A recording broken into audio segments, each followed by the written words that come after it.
I messaged my brothers and I'm like, what the fuck? Like, we spent so much money. How did he not know who it was from? Was there no card, no message? People spend more on others than themselves. And that ended up being over 20% for an index across all the brands that we're seeing. So AOV is 20% greater for gifts compared to your baseline. If I switch creative on Monday and it goes into learning for 2 days, and then on Wednesday, my MER is better or worse, I can use very micro attribution windows to figure out what's driving success. Welcome to Add to Cart, Australia's leading e-commerce podcast that express delivers all you need to know in the fast-moving world of online retail. Every week, Nathan Bush from eSuite and an e-commerce industry expert will share the news, research and insights that you need to know to keep you at the top of your game. And of course, keep your customers adding to cart. Hello, Add to Carters, and welcome back. Now, today's guest already had a bit on his plate as a founder and managing director of one of Australia's leading e-commerce agencies. But it was a little innocuous purchase of a 70th birthday present for his dad that pushed him to add a whole new product to the pile and really ignited his passion for improving the online gifting experience. Sharon-Zipser is the founder of Giftnote. Giftnote is a Shopify app which allows gift givers to have an SMS or an email arrive to the gift recipient within 30 minutes of their delivery. Adam today tells us how he does that. It solves the problem of impersonal, or even worse, unknown gift deliveries. Adam is also the founder of Elephant Room, an e-commerce agency that helps e-commerce brands grow through paid performance, website development, UX, integrations, analytics, and a lot more. They've worked with brands including Booty, who we've had on the show, Bedthreads, and Sir the Label. I wanted to have a chat with Adam to dive into the gift-giving experience from a solutions perspective.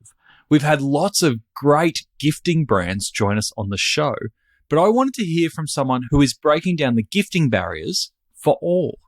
I am so bullish on the opportunity to radically improve the online gifting experience, and so it's a little bit of a sweet spot for me. In this chat, we cover how Giftnote is improving the gifting experience, and we talk to what makes a great gifting experience and what that looks like.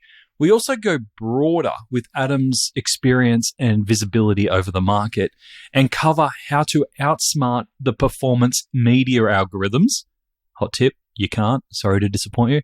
And we also talk about Adam's favorite measurement tools for different sized e-commerce businesses. So, thanks to our partners, Shopify Plus and Packleo, here's our conversation with Adam Sharon-Zipser, Director of Giftnote.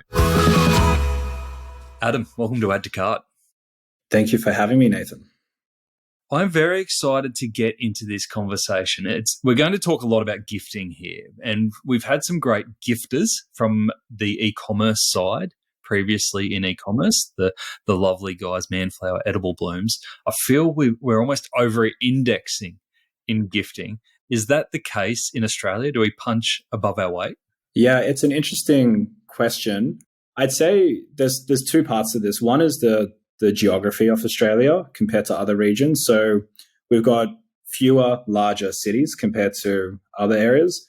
And what that means is that delivery options, you can get a bit creative with delivery options. So same day delivery is a big thing, which obviously works very well in a gifting context. So I think what happens is consumers live everywhere. They're always going to gift. You've always got your seasonal and your BAU gifting. But I think when you merge some of the logistics, the geography of it with the delivery options, you can actually allow brands in this region to create really nice experiences. So, for example, donuts is a really cool one where they could come out of the oven that morning and be delivered to someone before lunchtime. That's pretty cool. Flowers are a bit different. They obviously can stay, they have a different shelf life. But yeah, I think that's what makes maybe Australia a little bit different. And if you were to look at all the gifting data in Australia, it's probably like your major cities, really. Yeah. All right, we're going to dive into gifting and what makes great gifting experiences. But let's take a step back and give people some context. Now, you are the founder and the director of Giftnote as well as Elephant Room. Correct. Yes. Tell me how those two work together. Yeah, it's an interesting one as well. So Elephant Room is an e-commerce performance agency. I founded the business 9 years ago. We're a team of 40. We pretty much exclusively focus on three key domains. It's acquisition, so paid media in particular, across search and social, experience, specifically Shopify development and projects, and then retention, specifically Klaviyo and like loyalty program implementation. So it's a full funnel service, and it's only for D2C brands. Pretty incredible brands in there. Yeah, so we've been really fortunate to acquire and work with some of the best D2C homewares, fashion, apparel brands in Australia. And when you do that for long enough, you learn a few opportunities, and you can see parallels between what other retailers need and want. And then during COVID, where I thought my world was imploding and collapsing, one of my other founders, he had his first baby boy son. My dad had his 70th, and the whole gifting process was a mess. And over the course of a year after that period, we sort of put some talent aside. Instead of like telling him to work part-time for 3 months, we doubled down and we started building a tech product. And that created Giftnote, I guess. Very similar to, we had Gav from Disco and Submarine on a couple of weeks ago. Obviously very different product, but similar mentality, right? It's like you got this agency solving problems, finding the same problems over and over again. May as well make it a product rather than a service. Yeah, and I mean, that obviously comes with its perks and challenges, and Gav is this awesome developer. He's got an amazing engineering practice. And yeah, there are a lot of parallels there. So when you were thinking about this from a gifting perspective, was it your personal experience? You talked about your dad's 70th, the newborn. Was it your personal experience, or was it what you were coming up against in the agency world and what your clients were asking for? It was a factor of both. You obviously get a brief from a client sometimes and you have no context and you're like, I don't really appreciate it, but I know the solution and we can implement it. And then COVID came around and my dad had his 70th. Matt had his firstborn. Nick as well, who works in the team, had his firstborn over November, by the way, which was Black Friday period, which was absolute chaos. But we ended up sending my dad, like between both my brothers and the whole family, like a wardrobe. It was like an R.M. Williams wardrobe. We spent quite a bit of money. It was quite nice. And we gave him an upgrade. But, you know, he sent on the WhatsApp, he was like, thanks for the gift, but I don't know who sent it. Which son sent it? and then I messaged my brothers in a private WhatsApp. And I'm like, what the fuck? Like, we spent so much money. How did he not know who it was from? Was there no card, no message? You should have just claimed it. Just like it was all made. Just take their contributions. I agree. I should have. And then the same thing happened with Matt. He's like, dude, I'm getting so many gifts and I have no idea who they're from. And we actually had implemented a similar bit of tech for another client with some smarts of the tech, which we can talk about later. We sort of went down this path of like, how do we solve this problem? Surely we can solve this problem. And yeah, it became more personalized, and we found a whole product vision in here. Great. So can you explain to us how it works? Yes. So there's two sides to it. The consumer side is pretty simple. You would have experienced this before. You're on an e-commerce store and you can click send as a gift. You can add a gift message, but in the future, that gift message can be a bit more creative. You can think video, you can think more rich media. That gift message prompts the consumer with 3 delivery options: send now, instantly, send later in the future, or send on delivery, which was the first iteration of what we did. And send on delivery basically means we'll monitor the carrier and the tracking until it gets marked as delivered, and then we'll send the gift message to them via email and SMS branded from the actual brand. So it would be, hey, Nathan, happy birthday. Hope you enjoy the socks from Adam. Cool. But you'll get that within 30 minutes of the delivery of the package. Or if I was, let's say, you know, from a baby's perspective, someone maybe buying a bassinet, which is furniture, comes a bit later, you can send that on a particular date or instantly as well. That's what the consumer experiences. We also do vouchers, gift vouchers in a similar setting. Anyone who's on Shopify knows how bad the gift voucher experience is. But then on the brand, they get access to a whole sweep of opportunity on giftable revenue, most gifted products, seeing the gift messages, doing it, allowing the customer service team to write the gift message, all that kind of stuff. Do you take care of all the messages, whether they are delivered within that 30-minute window instantly or on a scheduled date? Yeah, so basically it's a payload. So we capture it and then we hold it based on the preferences. And then, yeah, we can deliver it according to what the user inputted. And if they made a mistake, we give obviously the brands a dashboard to log in and modify it. You could also imagine like brands, if they're in a 3PL, there's no sticking, there's no gifting opportunity if they're doing massive scale, which was also the issue. This is where it came from. So we can give them a completely automated, personalized and paperless gifting experience to plug into their stack. Ever scrolled through an e-commerce packaging website for fun? Nah, me neither. Until today. Packleo is putting the joy into the packaging game. So let's play a game. I'll tell you the name of the Packleo product and you have to try and guess what kind of product they are. Fairy floss, compostable mailer, queen bee, honeycomb padded mailer. Here we go. Gummy shark, water activated tape. Now, if my jaded self thinks that this packaging is fun, imagine what your customers will think. Packleo is also eco-friendly, Australian-owned and operated, with same-day dispatch and 14-day returns. Now, that's pure joy for everyone. Check out the Packleo range of e-commerce packaging options at packleo.com. That's Packleo, P-A-C-K-L-E-O, packleo.com. Did you say customers can leave a video message as well? That's what we're working on right now. We don't know if it's going to increase the propensity to gift, but it's a cool feature, and I think it's exceptionally memorable. And really, it's the stickier that the process is, the better it will be. That's the general mentality. I love that idea, because you think about how much time most people spend in thinking about planning, shopping around for presents, and then you're left with this, excuse it, but a shitty little text box. It doesn't do it justice. No, it doesn't do it justice. And especially if there's a family, you can think like group gifting as well. So if it's a milestone birthday and, for example, my brothers, what if we all went in together, separate video each, it can compile it. So if you start thinking about the future, it gets a bit more engaging and it's just sticky. It's just more fun. Then you'll get acquired by Hallmark. And then, then I might have you on my podcast then. Who knows?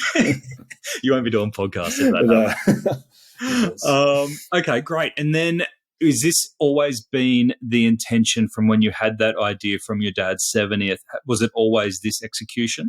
Yes, but we've onboarded 200 customers. We've been getting great exposure to a whole different world of opportunities and problems. And the whole roadmap is essentially fueled by our customers right now. What they're asking for, a lot of integrations, a lot of bespoke carriers, particular limitations that they want to offset. And where it is now is very much the same of the vision, but it's obviously expanded out a bit. And the analytics side is where it gets quite interesting. And that's really the new insight that we're getting now, with we can actually see some pretty impressive numbers in this whole gifting space that we only had assumptions on, but we can actually prove it now because we've sort of closed the loop a few times. What surprised you the most so far? The AOV lifts for gifting, you sort of knew, people spend more on others than themselves. So that was the first one that we had our gut was saying. And that ended up being over 20% for an index across all the brands that we're seeing. So AOV is 20% greater for gifts compared to your baseline. Wow, that's pretty cool. That's pretty cool. I was all right, well, there's something there, right? AOV is one of the golden metrics with sessions and conversion, right? That all merchants want to lift. And if they lift it accurately, the incremental sort of downward impact is huge. So that was that. But the other one was the first time customer conversion rate from recipients. So if I buy you the socks for your birthday, and then you love them so much, you buy another pair of socks because you were gifted the socks, because we've identified you as a recipient. We're watching every new order come in, and then you reconvert as a first-time customer because the gifting email that we sent to you said, hey, Nathan, happy birthday. And here, by the way, here's 10% of your first purchase. We actually can see some pretty cool stuff. There's an 18% reconversion rate from recipients to first-time customers. And some brands are very different. Some brands are it's 70% if they're a pure gifting brand. So think about flowers and donuts. You got gifted that, they're a purist. You're oh, that's amazing. But that's what's super exciting. We didn't really think about that prior. We actually can see the customer the whole way through and actually cohort them accordingly too.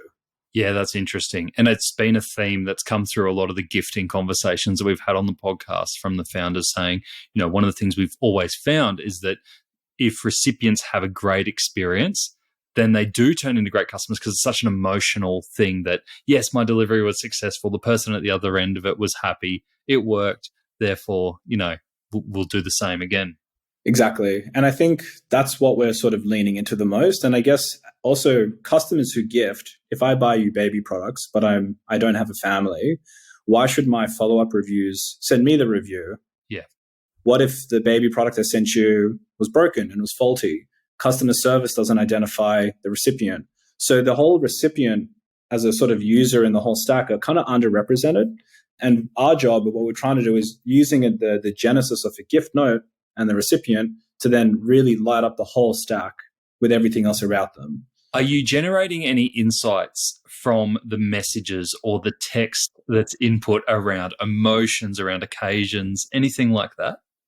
As creepy as this sounds, like if I'm having a really shitty day, I love reading some of the gift note messages. We're doing hundreds, thousands a month. So you just kind of read through them and you're learning about what some of the milestones are. And it's not in a weird stalker cam way. You just want to understand how people are using it and how long the characters are, and are they using like text emojis, are they using real emojis? Are they trying to add a GIF as well? That's another one. Like, are they trying to be a meme?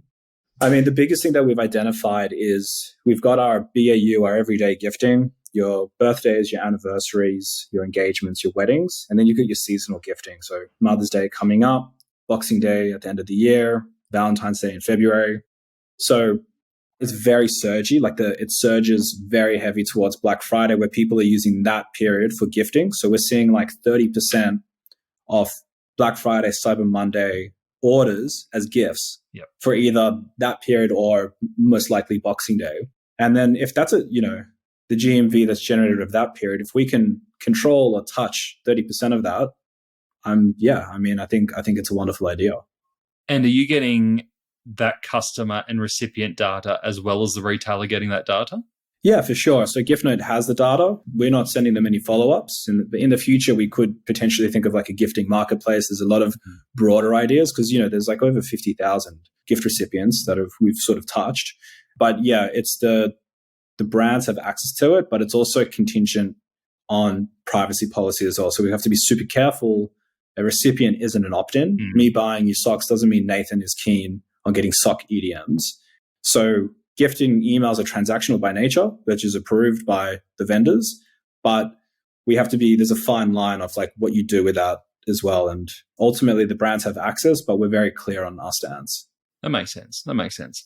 And so from a retailer's perspective, if we've got listeners going, I'd like to see this in action, where would you recommend that they look? Which retailers do you think they should check it out on? Dr. Doe Donuts is one of our largest Giftnote customers. There's also Crocked that does clay at home. They were a COVID boom business, two amazing brands.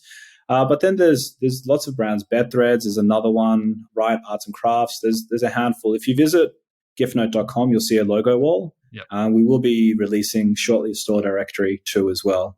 Cool.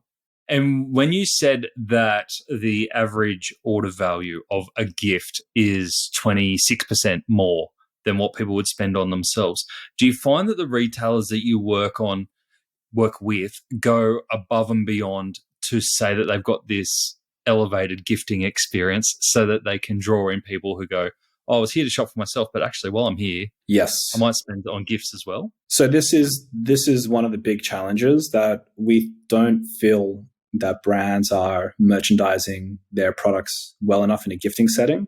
They might do occasional collections, but I think bundles are obviously a wonderful thing to gift. Sample packs as well are awesome things to gift. We definitely feel, and part of our success in our onboarding is to say, hey, if you maybe did a PDP template a little bit differently, actually make this a bit more of an endearing gifting process, you'll probably see a better conversion rate. And just put yourself in the customer's shoes. Like, they probably want something a bit more geared for gifting. So that's what we're trying to do, is expose the merchandise insights. What are most frequently gifted products? What's your most popular gifted color? So they can actually merchandise it a bit better. And that's one thing that we really want to do.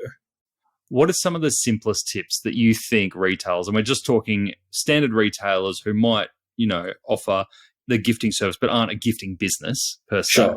But what are some of the most standard tips, especially around UX, that you think they can implement to make sure that when customers get there, they go, yeah, I can shop for myself, but also this is a great place to send a gift? Definitely. I think install Giftnote, number one. Shameless plug. I think you've got care instructions, you've got delivery returns information. I think like typically a lot of brands are putting that in an accordion. Just simply put sending as a gift ?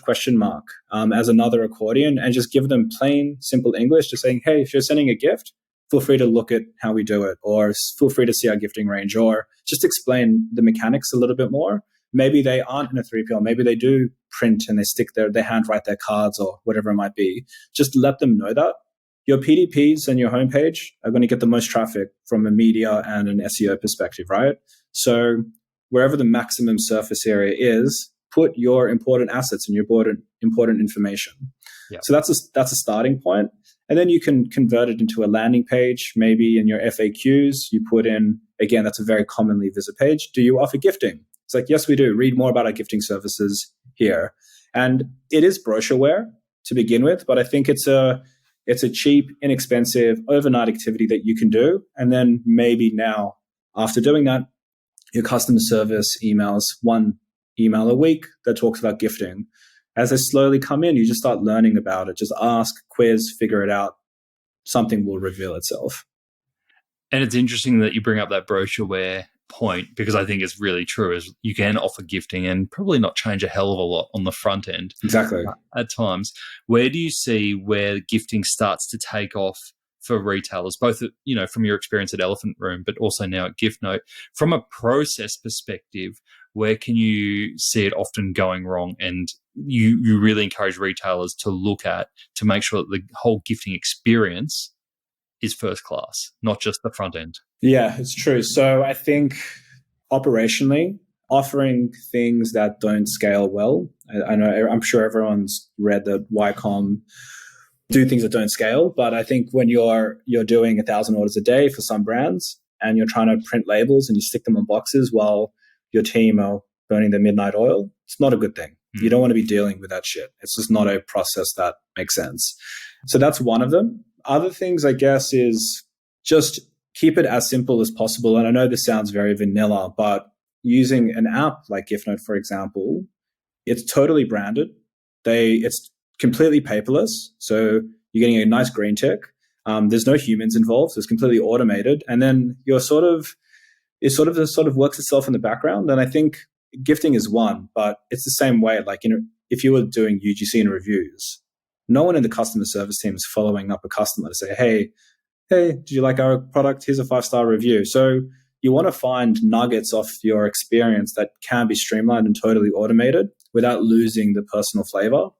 And I guess those are the main ones. But I mean, every brand is so different. Yeah, they're great tips. One of the best ones I heard was from Kelly at Edible Blooms. And she said they recently took away their NPS. And their thing was, okay, here's an email that you get after placing the order. If something's gone wrong, or if you're unsure after placing the order, here's our contact details to get in touch with us straight away, because we want to solve it immediately. We don't want to wait till you have a complaint, because by then it's too late, right? Yeah. The moment's over. Or if you've had a great experience, leave us a great review on Google. So kind of directing customers to 2 points depending on where they are on their journey. Hopefully you don't get any that are in the emergency bucket. But I think that's much more actionable than go, tell us, how do we do?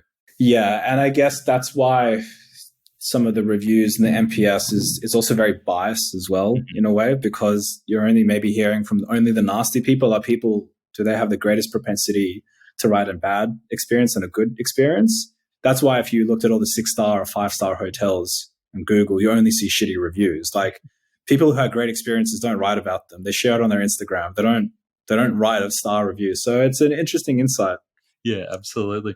Do you foresee, because gifting is such a emotional and personal thing, both, you think from a sender's perspective, you often write a lovely note that's heartfelt, that feeling that you get when you receive a gift. Do you foresee AI having any role in this process, especially around messaging and communication?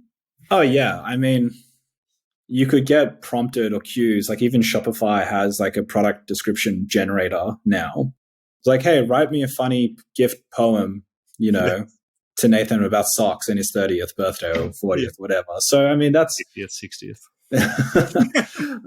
But I mean, yeah, like that's definitely an opportunity. We've been using ChatGPT internally just to mess with ad copy.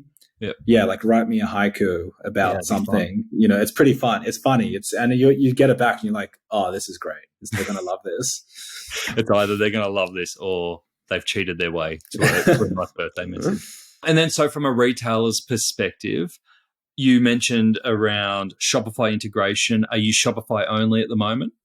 Yeah, so we are right now. We feel that ocean is big enough to boil, but we have an API first mentality. In time and in the future, we will sort of open it up. We sort of monetize purely on what you use and what you send. Yep. So more that you put in, more inputs, you could potentially implement POS in the future, other sort of SaaS vendors. So we will expose a gifting API and gifting infrastructure in general. Okay.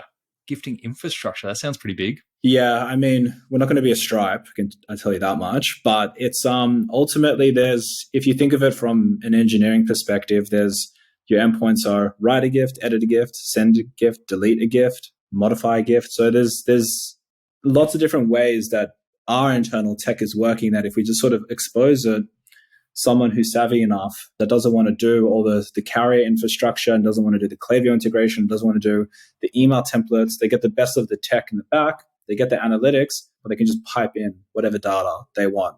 And then it becomes a very interesting volume game at that point. So that's where it gets a bit more interesting. It's similar to Stripe. Like, okay, it's built for developers, but you can embed it in whatever shape or form you want.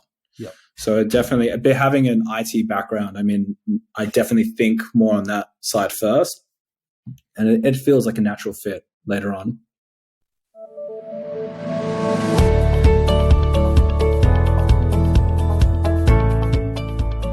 We know that customers are going to be more price conscious in 2023, but it doesn't mean that they've lost their soul. Shopify conducted a global survey to understand customer trends and found that Australian customers are actually the most passionate about buying locally to reduce their carbon footprint. And while price pressure won't go away, the research showed that the majority of Australian customers will wait longer for delivery and recommend a product that is sustainable at its core. We're such a good bunch here, aren't we? To view more resources to help with your 2023 planning and see how Shopify can take your e-commerce business to the next level, visit shopify.com/au today. And in order to achieve that 30-minute delivery window of a message arriving within 30 minutes of that delivery, do retailers have to do anything extra within the Shopify setup for that to work? Yeah, so we've bashed heads a lot regarding our onboarding process, and we have a particular way of doing it. We're going to index 30 days worth of order data. We're going to sample that. Mm-hmm. We're going to look at all your fulfilled orders. We're going to get the tracking number. We're going to identify the carrier that you explicitly set, and then what the carrier is, because sometimes there's a mismatch. What we then do is build a map to say, hey, this is what we've automatically identified based on these orders. Can you confirm a sample set, ABC, DHL, Ozpost, StarTrack, whatever, FedEx? Map those, and then we've defined the pattern, and then every future order that comes through is sort of added into that index. Then there's scenarios where things that we don't match, and we get alerted for that.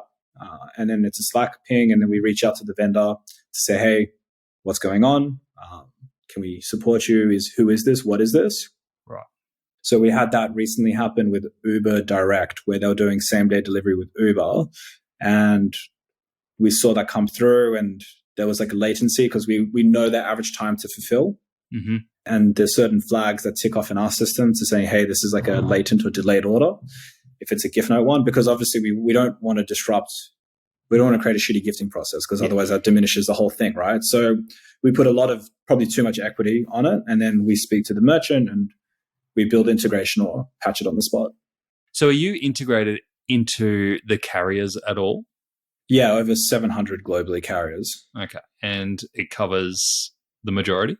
Yeah, I'd say we've got a 95% footprint. There's going to be maybe a random carrier in Fiji that we may not be able to sort of identify with, but we would ideally spot that on the onboarding because we would know the region if they're implementing in a particular area of the world that we know is a bit funny, and you can eyeball them as well. You just know that maybe the infrastructure isn't as known. Mm-hmm. Let's say the Philippines, they might have a lot of motorbike deliveries, and that's not easily tracked because it's just how the system works, especially in Manila.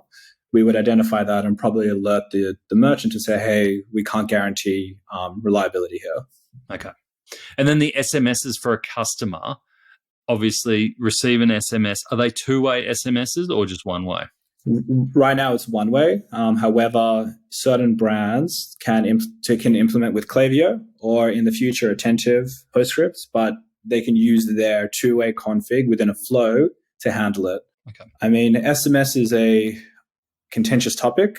Brands love it, consumers hate it, but there's a fine line. But I think we feel gift SMSs have a special place, and it's not, you're not getting that 4 a.m. message from Kogan that says, hey, here's 40% off blankets. So we see it as a special spot, but brands who implement the Klaviyo side can have a bit more fun with it. I can't imagine that you'd get too much pushback from people receiving a personalized message from their friend, their lover, their mother. Exactly. And if it's like personalized and it's like, it's actually human, and if there's some rich media attached, and then there's maybe in the future a quick link to load a microsite that has like all the stuff, and there's a lot of ideas around that that we're trying to unpack. You might even think maybe a gift is coming. You might have an opportunity to change the gift. Maybe I got you the wrong size socks. Maybe you have exceptionally large feet. I'm just rallying the sock example. I apologize, but you would say, I'm not a small. Into a weird spot with large feet, but yeah. So maybe you got small feet. I don't know, whatever it was. and then you would be able to sort of control and maybe edit the gift prior to send out. So we're sort of looking at that, and Shopify APIs have a lot of nice freedoms in that space that we're figuring out. Yeah, cool. And sorry, just on the SMS, just the last thing there, is it actually the text from the sender that appears in the SMS, or is it a link towards another page? No, so the payload in the SMS is the raw message that's capped at characters, because the way SMS pricing, if you go over, it gets expensive, and we have to limit some use of emojis. But the SMS will be sent from the brand name as well. And then we prompt the customer to finish with signing off as their name, or we would automatically add their name, just so it like looks like a real message, like love, Nathan. Yep. Nice. Enjoy your socks. Enjoy your socks. Exactly.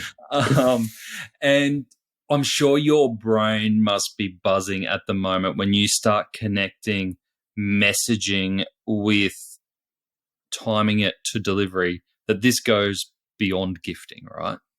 Yeah. So as a whole, there's a few conduits that we can live on. Vouchers is a very interesting space as well. I think that there's I've got a lot of experience and background with like double-sided marketplaces, and I understand sort of some of the economics in that space. And you can think that maybe if I had 1,000 stores and I had a gift directory, one could do some pretty cool things from a voucher context around that. Universal vouchers, like, hey, I don't know if I want to get you from brand A, B, or C voucher. Maybe I can get you a generic voucher that you could split out. And we're sort of thinking about what that world looks like. Yeah. Integrating with a Qantas store as well, so people can redeem some of their points for maybe a generalized voucher. We can handle that tunneling. There's like GiveX integrations and Black Hawk Network integrations as well for the physical vouchers that you would see in Woolies or Coles. So there's a very large conversation that we can potentially do, and there's a whole different commercial model that lives behind that. But I mean, we've got a lot of problems to do, and we've got a small team with no funding, so we incubate the whole thing through Elephant Room, and we're gradually tackling them one by one. But the vision is pretty interesting. Is funding on the cards, do you think? Not in the current market. I think it's a complete mess out there, and everyone's getting scrutinized quite heavily. We've got this very nice luxury where we've got a very well-established agency with amazing customers that we can trial and incubate ideas with very quickly. That's sort of our unfair advantage. If someone was to go up against us, they wouldn't have 80 clients in their book, they wouldn't have that exposure, that access that we do. So right now we're incubating as best as we can. We probably want to get to a better state of revenue. And I think we can actually be profitable out of the gate, which would be very different from most SaaS vendors. Yep. So I am targeting profitability first, and being in an agency world, almost a decade, you're trained to know, like, you can't just run on fumes like every other SaaS vendor. You're a people business. And I think culturally I can adapt that into a SaaS business. Yeah, beautiful. From a commercial perspective, while we're there, from a retailer's world, how are they paying for this? So the app is, I'm going to sound like a salesman, it's free to install and free to use. So you only pay for what you use. It's $1 a Giftnote. It's $1 US a Giftnote. If you do large volume, that price can go down. What we're finding, though, is brands that have seasonal gifting, it's not fair to charge a recurring fee for just literally looking at their gift messages. There's no cost to us. We don't want to pass that back to the merchant. We see that volume is the key. And we also want to offer a freemium service where we can do bulk gift voucher generation, nothing that's actually related to the gift note itself, more gifting mechanics that they can use.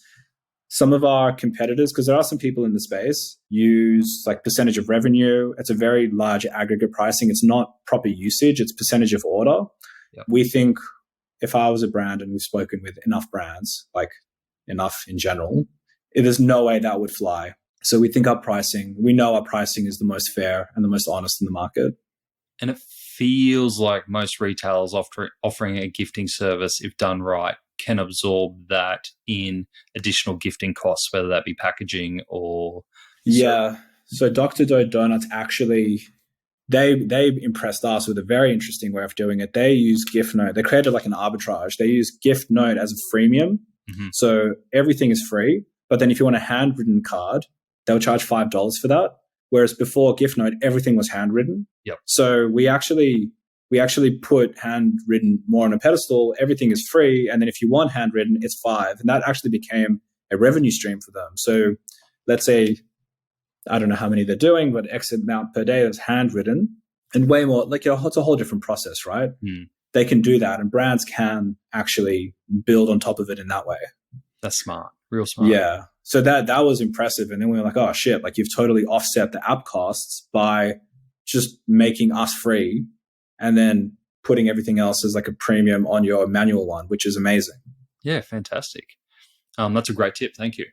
So Giftnote, we've covered a lot there around obviously the product, but also how to do gifting well. If we take a broader view on e-commerce, which I know you've got with all your great clients at Elephant Room, where would you say the state of the market, the e-commerce market in Australia is at the moment from the three pillars that you do? Where are you finding most of your retailers are spending their time and money at the moment? Yes. I think historically, a lot of the merchants and brands, they've nailed their supply chain. COVID broke them and rebuilt them. They're a much more solid structure. They've identified their processes. They saw unprecedented demand. They know how to ship shit. They know how to get something. They know how to do great customer service. They know how to do great returns. And that there's obviously will be improvements and innovation in that space. The biggest thing that we're seeing right now, and which is, there's $1 billion a year or something spent on paid media. There's a lot in that space where brands are trying to understand attribution, trying to understand ROI. The whole ITP and tracking thing was a big impact for a lot of brands. They're getting fuzzy reporting. They just don't know what bang for buck the customers are doing. Yep. And we're spending a lot of time investing in this separately to Giftnote, just like on the Elephant Room side, just understanding how can brands do proper measurement, looking at MERs or marketing efficiency ratios, looking at NCAC, new customer acquisition costs, and really deeply understanding an LTV, but also adjusted LTVs because everyone did a price change a year ago. Mm-hmm. So what we don't like is like a lot of the out-of-the-box tools, like your Triple Whales and your Glues and your Dacities, they're all great, but they don't consider that anomalies in your data. Yep. So your LTV data that consists of a 15% price increase over COVID or last year there's no parity there. And we're spending a lot of time just understanding measurement in that space. And I think that's been a very, very big topic for us. What are your go-to measurement tools? It depends on the brand. Like if they're spending over 250,000 a month, there's a whole suite of like media mix modeling tools, and it's a massive statistical sort of framework. And my concern and what we're nervous about is that a lot of marketers who are incredibly savvy and switched on, not too many agencies have data science degrees, and they're pretending to be practitioners in this space. Mm-hmm. Split testing is, ubiquitous now. I think, like what's significant between 2 variants or 3 variants. I think that's an easier thing to dictate is if you don't have that background. But looking at proper media mix modeling, causal impact, looking at the open source frameworks from Google and Meta, it's very complicated. And we're sort of leaving, that's a bit of a black box right now. Recast is an amazing emerging company. There's Bimodal in Australia run by Tom, who we work closely with. There's a few.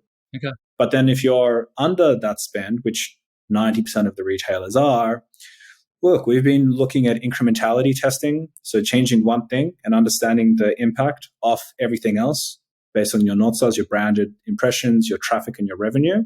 Right.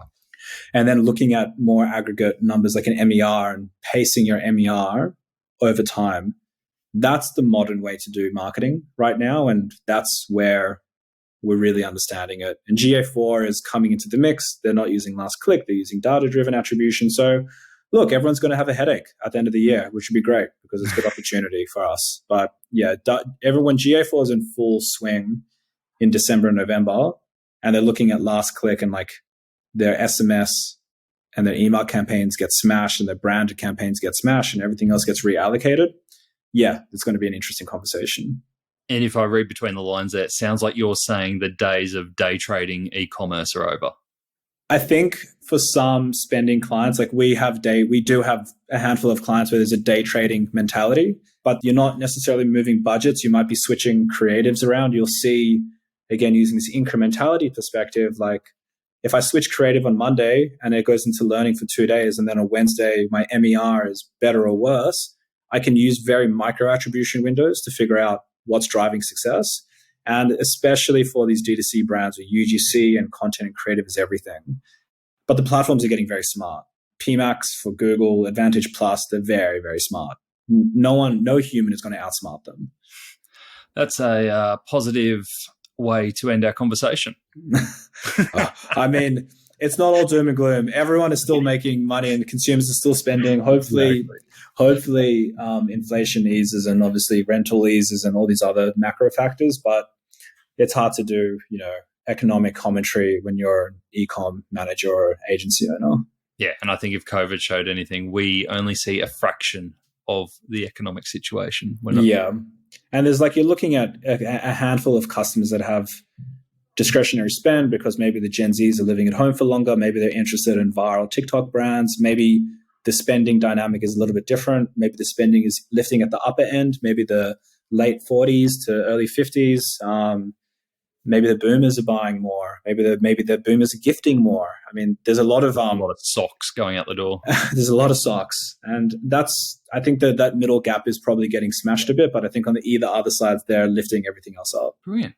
Such great insights, Adam. It's been awesome speaking about gifting, Giftnote, and going into that little hole, which I enjoyed around attribution and measurement and the challenges that I faced there was fantastic. You've got a lot on your plate. You're across a lot of different areas. Where are you focused over the next 12 months? What's exciting for you? What's exciting for me? Growing the team in both of them. I get a lot of fulfillment just from building and growing teams, building process, and actually being able to offer my team a great opportunity to work and be involved with some awesome tech and just be surrounded by good brands. So that's a big thing. We want to make sure that we're listening to customers on Giftnote and Elephant Room side. We really do feel like we've got a good read on market temperature across CRM, dev, acquisition, and tech, and this whole general trifecta. So it's just making sure that they're understanding their profitability, their unit economics. We're trying to really support brands on dividing the CapEx and OpEx well and seeing what these investments are doing. But ultimately, now everyone's getting a crunch. All the app vendors are getting smashed. Everyone's negotiating harder. Every e-com manager is smashing everyone for a better deal and a better rate. And I guess our duty in Giftnote and Elephant Room, if I was to draw a parallel and what the focus is to prove value. Giftnote focuses well on the retention side, increasing LTV, doing stuff like that. And Elephant Room isn't in a business to spend money for no reason. We want to make sure that what we're doing can actually draw a conclusion, and we can pace this out over time with our key metrics. And that's really where the focus is. Yeah, that's a smart approach, because there's been a lot of agencies that look good on the outside, expand like crazy, but the best agencies, in my experience, are the stable agencies that are profitable and have that retention of team for the long. Yeah, we've always been a backyard business. We always focus on our backyard. Considering we're almost 10 years, like comparative to other businesses that have started with us, they're double or triple our size. We've always found refuge in partnerships, relationships, and just like longevity. And that's been a very, very, very big thing for me. Adam, if our listeners have heard this and they want to get in touch, they're interested in Giftnote, interested in Elephant Room, interested in yourself, what's the best way for them to get in touch? Usual socials work, LinkedIn. You can find me, Adam Sharon-Zipser. hello@giftnote.com, adam@elephantroom.com. Someone's always there. I'm always there. Don't get enough sleep, so you'll hear from me. Brilliant. Adam, thank you so much for joining us on Add to Cart. Thanks for having me. Good to see you, Nathan. I swear, it is purely coincidental that we have had Adam from Elephant Room /Giftnote and Gav from Disco/Submarine almost back to back. But I am liking the trend of Australian e-commerce agencies who are productizing some of their best ideas so that everyone can use it. It's a great trend. Now, if you are keen to give Giftnote a trial for your brand, Adam has a special offer for Add to Cart listeners. Contact hello@giftnote.com and mention the Add to Cart podcast to extend your trial and get support with any white glove implementation. Very fancy. You'll be gift noting away in no time. All right, here are my top 3 takeaways from the episode. All right, number 1, customers spend more on gifts for others than they do on themselves. According to Adam, shoppers who are buying gifts for others will spend 26% more average order value than if they were buying for themselves.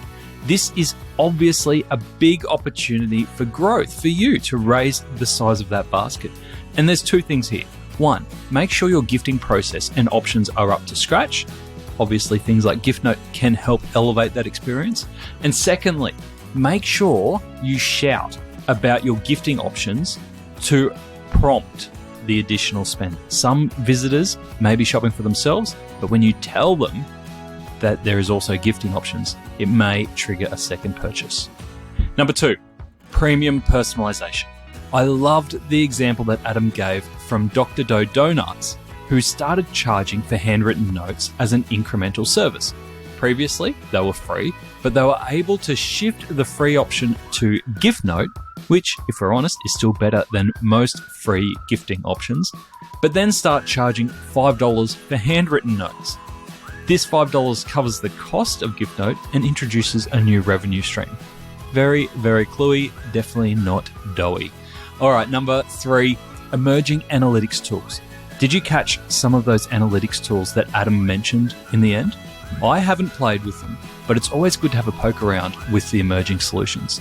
The 2 marketing mix modeling tools that Adam mentioned were Recast and Bimodal, B-I-Modal. Bimodal is actually founded in Australia too, so well worth going to have a look and have a play if you are struggling to get your marketing mix modeling right. To get the highlights of today's episode, head on over to addtocart.com.au and sign up for our free newsletter. Each Tuesday, we will send Monday's episode summary, links, and discount codes for you to go next level on. And if you're looking to explore your next e-commerce opportunity, come and visit us at eSuite. We're a dedicated e-commerce talent agency connecting the best e-commerce talent with the fastest growing brands in Australia. Head on over to eSuitetalent.com.au where you can download the free e-commerce salary guide and sign up to our weekly e-commerce job emails. Thanks for listening, and until next time, keep those customers